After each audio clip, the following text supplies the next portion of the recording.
بسم اللہ الرحمن الرحیم۔ السلام علیکم معزز ناظرین و سامعین، زارا وائس میں خوش آمدید۔ حضرت ابو ہریرہ رضی اللہ روایت کرتے ہیں کہ رسول اللہ صلی اللہ علیہ وآلہ وسلم نے فرمایا، کون ہے جو مجھ سے یہ باتیں سیکھے پھر ان پر عمل کرے یا ان لوگوں کو سکھائے جو ان پر عمل کریں۔ حضرت ابو ہریرہ رضی اللہ فرماتے ہیں، میں نے عرض کیا یا رسول اللہ صلی اللہ علیہ وآلہ وسلم میں تیار ہوں۔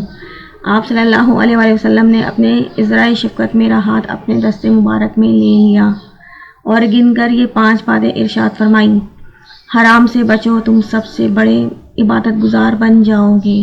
اللہ تعالیٰ نے جو کچھ تمہیں دیا ہے اس پر راضی رہو، تم سب سے بڑے غنی بن جاؤ گے۔ اپنے پڑوسی کے ساتھ اچھا سلوک کرو، تم مومن بن جاؤ گے۔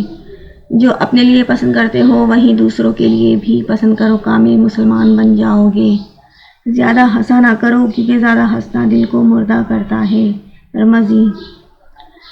Thanks for watching, please like کر دیجیے اور سبسکرائب کر دیجیے، اور پلیز کمنٹ کر کے ضرور بتائیے گا کہ آپ کو حدیث کیسی لگی۔ اس سے یہ ہوگا کہ ہماری حوصلہ افزائی ہوگی